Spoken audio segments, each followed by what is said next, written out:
Today we're doing a retrospective of Killer Klowns from Outer Space. It's crazy. Killer Klowns from Outer Space.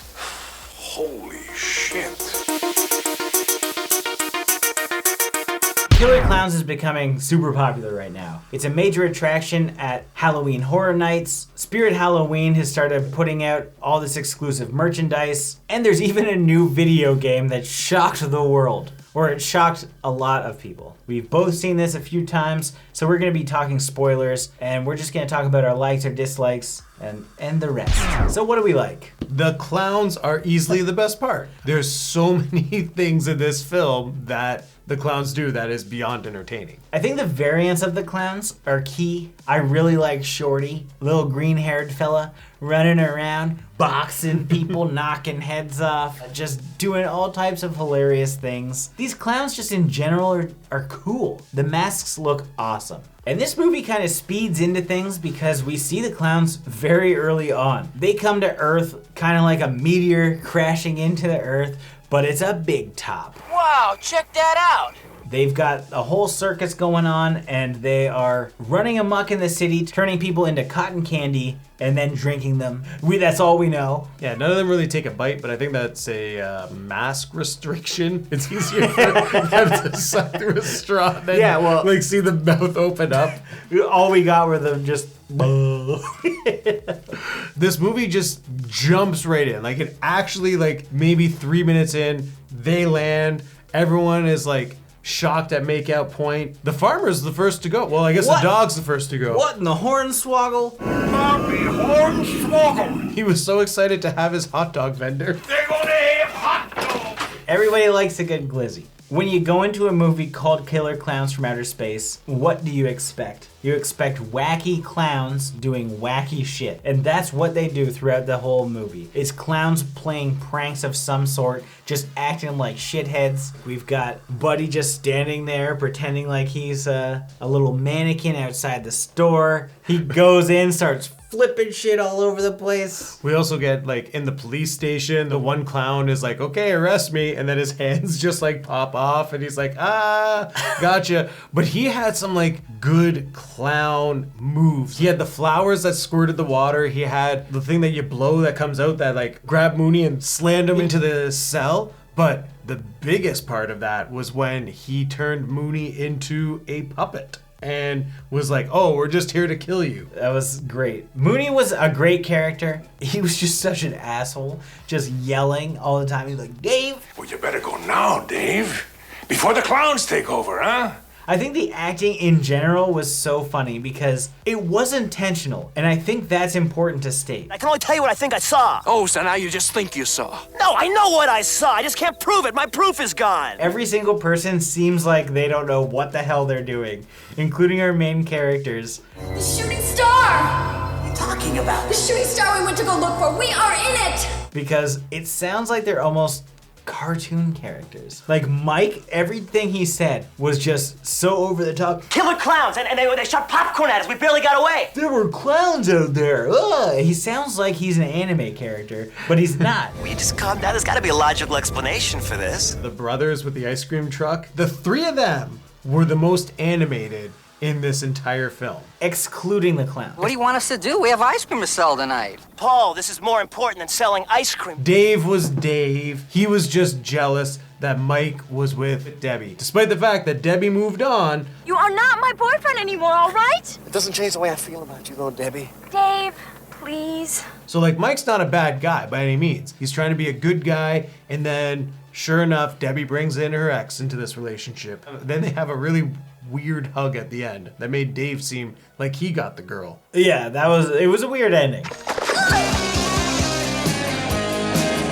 It's weird that Dave got with the girl, but is it weird that the brothers bang the clown girls? I don't know that it's weird as much as I would have liked to see it. Debbie, are you Debbie's roommates? Because Mike was like, She's got two beautiful roommates with big boobs. Do they like ice cream? They love it. And then just when they follow those into the ball pit, you get up and you just see like female clowns. It's like their boobs inflate and the brother's eyes inflate. They're like, oh, and I love the giant kisses, like the lips. After like, their clothes are shredded, they've got lip marks all over their bodies. Yeah. Something happened. And I'm sad we didn't see it. I think clown sex would be hilarious. Without giving too much away, I was a juggalo in my day, and I have looked up some things. This had less Faygo involved than I've seen. Oh, you never been to a Miss Juggalette pageant? They do some crazy shit. Kind of as a spin-off, my first introduction to Killer Klowns was actually from Insane Clown Posse. Killer Klowns. Holy shit. And they had all these sound bites of Moody talking. But it is funny to revisit it and just like immediately remember the songs based on certain lines of dialogue in the movie. Clowns, huh? And now they're at your front door, huh?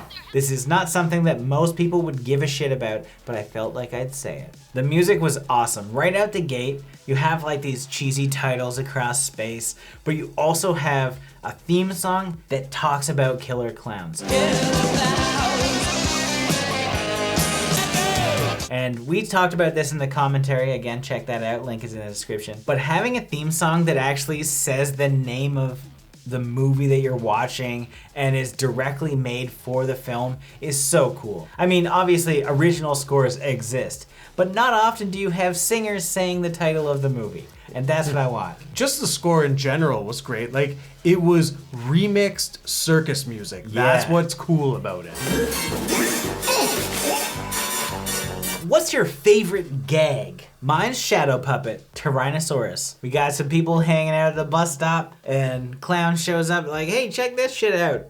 Starts doing a little puppet show, a shadow puppet show. It's incredible. He has a little boat with like a ton of people oaring around. Of course you're gonna be entranced by that. And it turns into a Tyrannosaurus Rex that eats the people. And I just thought that was awesome. He's gone. He went straight up. I'm going classic. Tiny car with clowns coming out, throwing pies that melt skin. That was great. And Yep. then you got Shorty with the cherry on Yep. top. Exactly. See? But an interesting take was our popcorn monsters. When we had like the popcorns turned into like clown tentacles. That was really cool.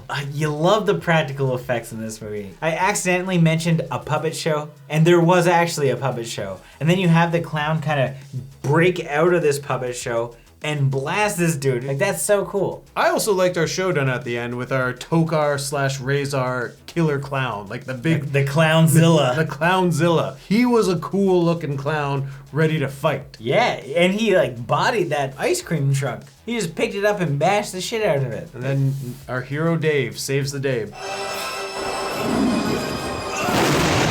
They were vulnerable. Their nose is like the biggest part on their body. Well, Clownzilla's probably got a hog on him. Hogzilla. The only female clowns were looking for the dweeby ice cream brothers. They're not looking for the little peens, they're looking to breed. Do you remember when New York was invaded by weird clowns? Everyone was seeing clowns all over the place. It was probably because of that. Well, it's gonna take a hell of a lot more than a lame prank like this to get Curtis Mooney to throw in his badge. What didn't we like? It's not that I didn't like it. It's just the story is so simple. Like, it really is so simple. Clowns come from outer space. Cocoons, popcorn guns, monster shadows, woo. And I just feel rewatching it that maybe I want a little bit of a story. I like what I got, but maybe it's just like, okay, here's the clowns. They go from point A to point B to, all right, they're dead. That's fair. Yeah. I completely understand that. Not a dislike, just as a note for revisiting it 30 years later. It's like the same kind of feeling I have when I like rewatch George Lucas films. Like, this is where the hate's gonna come in. I rewatched Willow recently, and I remember watching Willow growing up and loving it, but then rewatching it, I'm like, this is a very simple story, and I feel I need more to appreciate it. The fact that you're talking about Willow during a Killer Klowns from Outer Space review. Hey, Willow's on the comeback. The new series is coming out on Disney+. I know, it's just such a weird contrast. Oh, well, I guess Killer Klowns is coming back. It's like, hey, let's just watch all the things that are coming back. Yeah, they're both 80s films. I'm just saying it in general. Watching these films as a child in the 80s, I have a very strong appreciation for it. And it was simpler then. But now, as an adult, you're like, Looking for more complex themes. okay, I get it. I had fun with this, but maybe a little character development isn't a bad thing. Mike's the boyfriend, Dave's the ex-boyfriend. What else do you want? They hug it out, and then Dave gets the girl.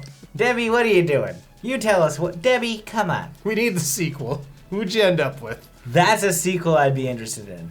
The Killer tale- Klowns from Outer Space. Debbie does space. Now it's time for our final thoughts and ratings. Killer Klowns from Outer Space is always a fun watch. It's exactly what you would expect going into a movie like this. It's an 80s movie with killer clowns from outer space that are killing people in very interesting ways and incorporating so many weird, whimsical gags. They're funny, they're strange, and it's super upbeat without being overly gory. And the lack of gore is not even a problem. I love the idea, I love the sets, I think the costumes are great. It's just the characters are kind of whatever. They have some funny lines because it's intentionally cheesy, but you don't really give a shit about the characters at all. But even that said, it's a fun movie. Highly recommend it. So I'm gonna give this 4 clown speeders out of 5. This is one of those films that still holds up. You can rewatch it and have fun with it, and that's because of how simple it is. The clowns are the best part.